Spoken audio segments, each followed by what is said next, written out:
بسم اللہ الرحمن الرحیم۔ السلام علیکم اسٹوڈنٹس، میں مڈل ونگ بوائز کی اردو ٹیچر ہوں۔ دعا ہے کہ آپ اللہ تعالیٰ کی حفظ و امان میں ہوں۔ آج ہم دوسرے ہفتے کی اسائنمنٹ پہ تبادلہ خیال کریں گے۔ اس ہفتے ہم نے سبق پیارے نبی صلی اللہ علیہ وسلم کے پیارے اخلاق سریر خامہ کے صفحات 5 تا 9 کرنا ہے۔ اس میں ہم نے سبق کی پڑھائی اور اس کے اخلاقی پہلو پر تبادلہ خیال کریں گے۔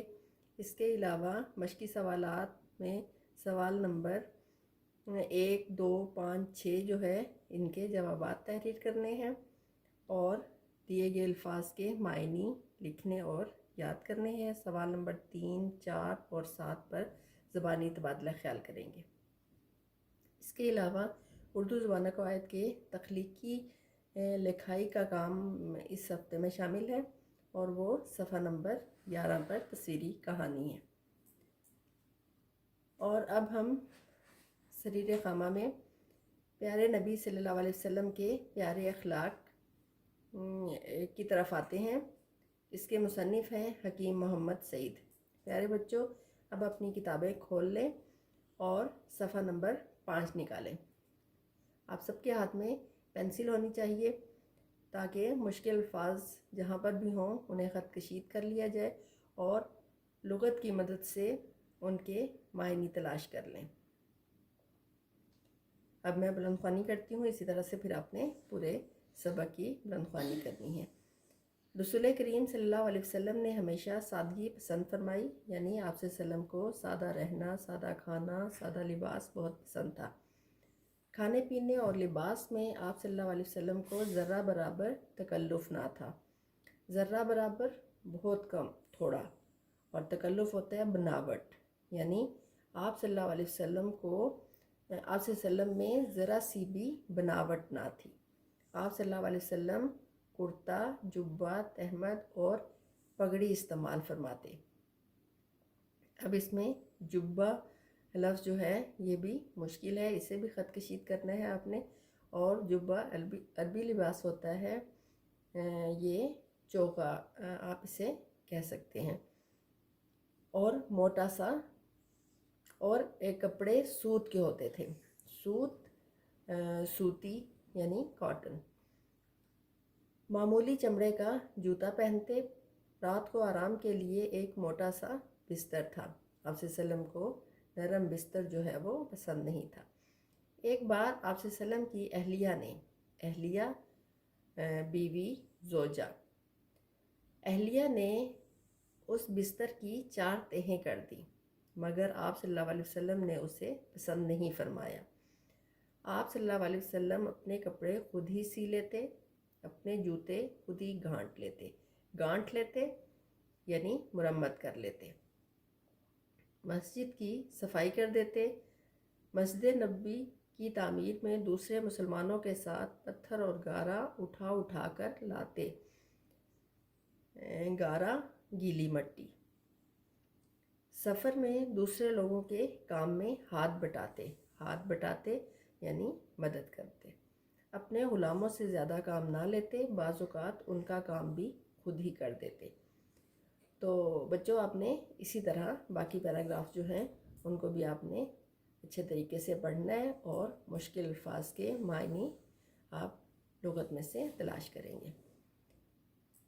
سبق پڑھنے کے بعد ہم جو اخلاقی پہلو ہم نے اخذ کیا وہ یہ ہے کہ آپ صلی اللہ علیہ وسلم معلم اخلاق ہے۔ معلم استاد، سکھانے والا، اور اخلاق خلق کی جمع ہے عادتیں، یعنی کہ آپ صلی اللہ علیہ وسلم نے ہمیں اچھی عادتیں سکھائیں۔ آپ صلی اللہ علیہ وسلم نے ہمیں، آپ صلی اللہ علیہ وسلم کی ذات میں جو خوبیاں تھیں، رحم دلی، سخاوت و فیاضی، عجز و انکساری، پیار و محبت، خوش اخلاقی اور سادگی، تو یہ آپ کی شخصیت کی نمایاں خصوصیات تھیں۔ ہم نے بھی یہ خصوصیات جو ہیں یہ اپنی ذات میں پیدا کرنی ہیں۔ یہی وہ خوبیاں تھیں جن کی بدولت آپ صلی اللہ علیہ وسلم نے دوسروں کو اپنا گرویدہ بنا لیا، یعنی آپ صلی اللہ علیہ وسلم کو سب بہت زیادہ پسند کرتے تھے، چاہتے تھے۔ آپ صلی اللہ علیہ وسلم کے دشمن بھی آپ صلی اللہ علیہ وسلم کے اچھے اخلاق کی گواہی دیتے تھے۔ ہمیں بھی آپ صلی اللہ علیہ وسلم کی سیرت طیبہ کے مطابق اپنے قول و فعل کو ڈھالنے کی کوشش کرنی چاہیے۔ آپ صلی اللہ علیہ وسلم کی سیرت ہمارے لیے نمونہ عمل ہے، ہمیں بھی چاہیے کہ ہم اپنے کردار میں یہ خوبیاں پیدا کریں۔ اس کے بعد تحریری کام کی طرف آتے ہیں۔ ہمیں جو الفاظ دیے گئے ہیں ان کے معنی تلاش کرنے ہیں ہم نے۔ اس میں پہلا لفظ ہے برتری۔ برتری کا معنی ہوتا ہے بڑائی، بلندی۔ درگزر کرنا، درگزر کرنا ہوتا ہے معاف کرنا، نظر انداز کر دینا۔ دستے سوال پھیلانا، دستے سوال پھیلانا یعنی مانگنا۔ زیب تن کرنا، پہننا۔ راحت، آرام اور سکون۔ اس کے بعد مشقی سوالات میں سوال 1، 2، 5 اور 6 کے جوابات ہم نے تحریر کرنے ہیں۔ اس میں سوال نمبر 1، مندرجہ ذیل سوالات کے جوابات تحریر کریں۔ اس میں اگر ہم الف جز کو دیکھیں تو حضور صلی اللہ علیہ وسلم اپنے کون کون سے کام خود کرتے تھے، یہ ہم سبق میں پہلے صفحے پر بلکہ پہلے پیراگراف میں ہی ہمیں اس کا جواب نظر آ جاتا ہے کہ آپ صلی اللہ علیہ وسلم اپنے کپڑے خود ہی سی لیتے، اپنے جوتے خود ہی گانٹھ لیتے، مسجد کی صفائی کرتے، دوسرے مسلمانوں کے ساتھ پتھر اور گارا اٹھا کر لاتے، سفر میں دوسرے لوگوں کے کام میں ہاتھ بٹاتے۔ تو اس طرح سے آپ اپنا جواب جو ہے وہ تحریر کریں گے۔ حضرت فاطمہ نے حضور صلی اللہ علیہ وسلم سے اپنے لیے کنیز یا خادم کا سوال کیا تو حضور صلی اللہ علیہ وسلم نے کیا جواب دیا؟ اس میں اس کا جواب جو ہے وہ ہمیں دوسرے صفحے پر مل جاتا ہے کہ آپ صلی اللہ علیہ وسلم نے فرمایا پہلے غریب اور محتاج مسلمانوں کی ضروریات پوری ہو جائے تو پھر تمہارا کام کر دیا جائے گا۔ اس کے بعد جیم جز ہے کہ حضور صلی اللہ علیہ وسلم نے کس شخص کو اچھا کہا ہے، تو اسے بھی اگر ہم رحمت و شفقت کی ہیڈنگ کے حوالے سے دیکھیں تو آپ صلی اللہ علیہ وسلم نے فرمایا کہ اچھا آدمی تو وہی ہے جو اپنے گھر والوں کے لیے اچھا ہو۔ اور دال جز ہے کہ حضور صلی اللہ علیہ وسلم نے یہودی کو کیا جواب دیا۔ یہودی کو آپ صلی اللہ علیہ وسلم نے جب آپ صلی اللہ علیہ وسلم نے آپ صلی اللہ علیہ وسلم بچوں کو پیار کر رہے تھے اور اس نے دیکھا تھا تو اسے آپ کا یہ عمل پسند نہیں آیا تھا، تو آپ صلی اللہ علیہ وسلم نے فرمایا کہ اگر تم اللہ اور رسول صلی اللہ علیہ وسلم پر ایمان لاتے تو بچوں کو اپنے لیے راحت اور رحمت سمجھتے۔ اور سوال نمبر 1 کا ہے جز جو ہے اس میں ہے کہ حضور صلی اللہ علیہ وسلم کی سخاوت و فیاضی کا کیا عالم تھا۔ یہ ہمارے سبق کے آخری صفحے پر سخاوت و فیاضی کی ہیڈنگ ہمیں نظر آ رہی ہے کہ آپ صلی اللہ علیہ وسلم بڑے فیاض اور بے حد سخی تھے۔ آپ صلی اللہ علیہ وسلم ان کو بھی عطا فرماتے جو آپ کو محروم رکھنا چاہتے۔ آپ ہمیشہ سخاوت اور فیاضی میں سب سے آگے رہتے۔ اس میں آپ یہ حدیث بھی شامل کر سکتے ہیں کہ آپ فرماتے اگر میرے پاس احد پہاڑ کے برابر بھی سونا ہو جاتا تو میں 3 دن میں اسے مستحق لوگوں میں بانٹ کر ختم کر دیتا۔ مستحق یعنی جو حقدار ہوتا ہے۔ اس طرح یہ پہلا سوال جو ہے وہ ہمارا مکمل ہوا۔ دوسرا سوال ہے کہ مندرجہ ذیل الفاظ و محاورات کو اپنے جملوں میں استعمال کیجیے۔ جملے آپ 4th کلاس میں بھی بناتے رہے ہیں، اور جملے بناتے ہوئے آپ کو جن باتوں کا خیال رکھنا ہے کہ ایک تو یہ کہ اس لفظ کا معنی جو ہے وہ ہمیں معلوم ہونا چاہیے، اور دوسرا اپنے کلاس کے معیار کے مطابق آسان الفاظ میں بامعنی جملہ جو ہے وہ ہم نے بنانا ہے۔ ذرہ برابر، ذرہ برابر کا مطلب ہوتا ہے بہت کم، تھوڑا سا، تو اس کا جملہ جو ہے وہ اس طرح سے بھی بن سکتا ہے کہ میرا دوست ذرہ برابر غرور نہیں کرتا ہے، ٹھیک ہے۔ اور پھر تناول فرمانا، کھانا کھانا، میرے ابو سادہ کھانا تناول فرماتے ہیں۔ سراپا رحمت، سراپا رحمت یعنی کہ سر سے پاؤں تک رحمت، مراد اس سے کیا ہے کہ مکمل رحمت، جیسے آپ صلی اللہ علیہ وسلم کی ذات مبارکہ ہمارے لیے سراپا رحمت ہے۔ ہاتھ بٹانا، مدد کرنا، میں اپنے ابو کے کام میں ہاتھ بٹاتا ہوں. خوش مزاج، اچھی عادات والا. ٹھیک ہے. میرا دوست ایک خوش مزاج لڑکا ہے، سب اسے پسند کرتے ہیں. کام کاج، میری بہن امی کے ساتھ گھر کے کام کاج میں مدد کرتی ہے. افسردہ، غمگین، دکھی. اس کا بھی آپ جملہ اس طرح سے بھی بنا سکتے ہیں کہ میرا دوست کسی کو افسردہ نہیں دیکھ سکتا ہے. اس کے بعد ہمارے تحریری کام میں تیسرا سوال جو ہے وہ ہے سوال نمبر 5، مندرجہ ذیل واحد کے جمع تحریر کریں.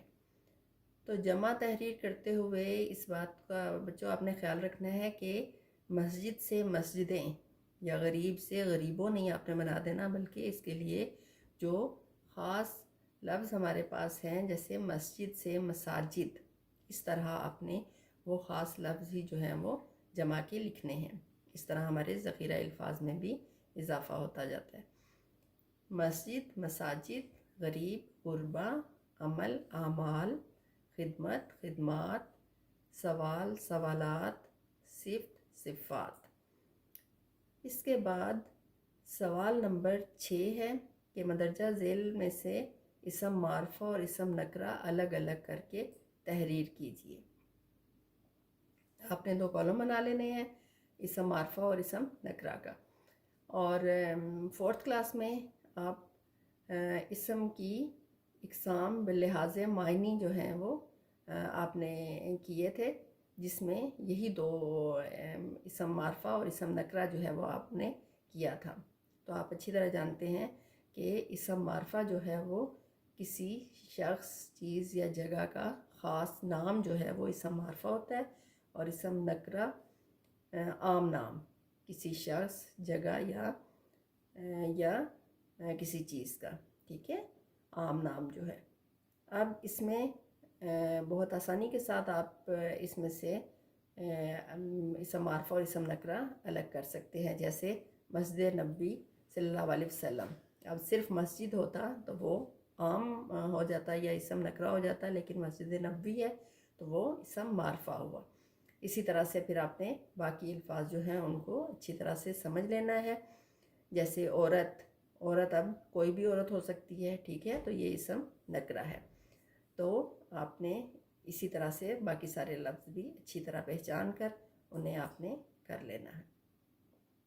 پھر زبانی کام کی طرف آئیں تو مشقی سوالات نمبر 3، 4 اور 7 جو ہیں یہ ہمارے زبانی تبادلہ خیال کے ہیں. اس میں سوال نمبر 3، سبق کو ذہن میں رکھتے ہوئے مندرجہ ذیل خالی جگہوں کو پر کیجیے. سبق کو جب آپ نے اچھی طرح سے پڑھ لیا، اس کی بلند خوانی اچھے طریقے سے کر لی، تو پھر آپ کے لیے ان جملوں کو جو آپ کے سبق میں سے لیے گئے ہیں، ان میں خالی جگہیں جو ہیں وہ ان میں مناسب الفاظ لکھنا جو ہے وہ انشاءاللہ مشکل جو ہے وہ نہیں ہوگی. آپ بہت آرام سے اسے کر سکتے ہیں. سوال نمبر 4، حضور صلی اللہ علیہ وسلم کی زندگی کو ذہن میں رکھتے ہوئے مندرجہ ذیل خالی جگہوں کو پر کیجیے. یہ آپ صلی اللہ علیہ وسلم کی سیرت کے حوالے سے کچھ اہم سوالات جو ہیں جو جنرل نالج کے سوالات میں بھی جو ہیں وہ شامل ہو جاتے ہیں، وہ دیے گئے ہیں. کہ جیسے نمبر 1 ہے حضور صلی اللہ علیہ وسلم ڈیش میں پیدا ہوئے. تو حضور صلی اللہ علیہ وسلم مکہ مکرمہ میں پیدا ہوئے. نمبر 2، آپ صلی اللہ علیہ وسلم کے والد کا نام حضرت عبداللہ اور والدہ کا نام حضرت آمنہ تھا. نمبر 3، حضرت ابو طالب آپ صلی اللہ علیہ وسلم کے ڈیش تھے، چچا تھے. سب سے پہلے ڈیش نے اسلام قبول کیا. سب سے پہلے حضرت خدیجہ نے اسلام قبول کیا. پھر اس کے بعد 5ویں نمبر پر ہے کہ حضور صلی اللہ علیہ وسلم اکثر غار ڈیش میں تشریف لے جایا کرتے. تو کون سے غار میں جاتے تھے؟ غار ہرا میں. آپ صلی اللہ علیہ وسلم کی عمر ڈیش تھی جب آپ پر پہلی ڈیش نازل ہوئی. آپ صلی اللہ علیہ وسلم کی عمر 40 سال تھی جب آپ صلی اللہ علیہ وسلم پر پہلی وحی نازل ہوئی. حضور صلی اللہ علیہ وسلم کا وصال ڈیش میں ہوا. وصال وفات کو کہتے ہیں، تو آپ صلی اللہ علیہ وسلم کا وصال 11 ہجری میں ہوا۔ یہاں پر آپ صلی اللہ علیہ وسلم کا وصال مدینہ منورہ میں ہوا بھی لکھ سکتے ہیں۔ اس کے بعد ہمارا آخری سوال ہے، سوال نمبر 7، کہ مندرجہ ذیل جملوں کو آسان فہم انداز میں تحریر کیجیے۔ تو آسان فہم کا مطلب یہ ہے کہ جو آسانی کے ساتھ سمجھ میں آ جائے، یعنی کہ کوئی مشکل لفظ ہیں تو ان کو ہم ان کو آسان الفاظ میں ان کے معنی جو ہیں جان کر ان کو ہم لکھ سکتے ہیں۔ جیسے کھانے پینے اور لباس میں آپ صلی اللہ علیہ وسلم کو ذرہ برابر تکلف نہ تھا، ہم نے پیچھے بھی بات کی تھی۔ تو ذرہ برابر کیا ہوتا ہے؟ تھوڑا سا، اور تکلف کیا ہوتا ہے؟ بناوٹ۔ کھانے پینے اور لباس میں آپ صلی اللہ علیہ وسلم کو، آپ صلی اللہ علیہ وسلم میں ذرا سی بناوٹ نہ تھی۔ نمبر 2 ہے، ہمیشہ سادہ غذا تناول فرماتے۔ غذا کھانا یا خوراک، اور تناول فرمانا کھانا کھانا۔ تو اسے آسان فہم جب لکھیں گے تو ہمارا جملہ ہو جائے گا، ہمیشہ سادہ کھانا کھاتے تھے۔ اس جواب پر اس کو بے حد مسرت ہوئی، بے حد بہت زیادہ، مسرت خوشی۔ تو آسان فہم انداز کیا ہوگا کہ اس جواب پر اس کو بہت زیادہ خوشی ہوئی۔ آپ صلی اللہ علیہ وسلم بڑے فیاض اور بے حد سخی تھے۔ فیاض کھلے دل کے، اور سخی بہت زیادہ عطا کرنے والے۔ آپ صلی اللہ علیہ وسلم بڑے کھلے دل والے اور بہت زیادہ عطا کرنے والے تھے۔ اور آخری جملہ ہے کہ ایسی کوئی مثال نہیں ملتی کہ آپ صلی اللہ علیہ وسلم نے کسی سائل کا سوال رد کیا ہو۔ سائل ہوتا ہے مانگنے والا، اور رد ہوتا ہے منع کرنا، پورا نہ کرنا۔ تو اسے ہم آسان فہم انداز میں جب بیان کریں گے تو ہم کہیں گے کہ ایسی کوئی مثال نہیں ملتی کہ آپ صلی اللہ علیہ وسلم نے کسی مانگنے والے کو خالی ہاتھ جانے دیا ہو، یا کسی مانگنے والے کو منع کیا ہو۔ ٹھیک ہے، تو اس طرح سے ہم نے سریر خامہ کے سبق پر اچھی طریقے سے تبادلہ خیال کر لیا، اور انشاءاللہ آپ کو کسی بھی تحریری کام میں کسی بھی طرح کی کوئی مشکل جو ہے وہ نہیں ہوگی۔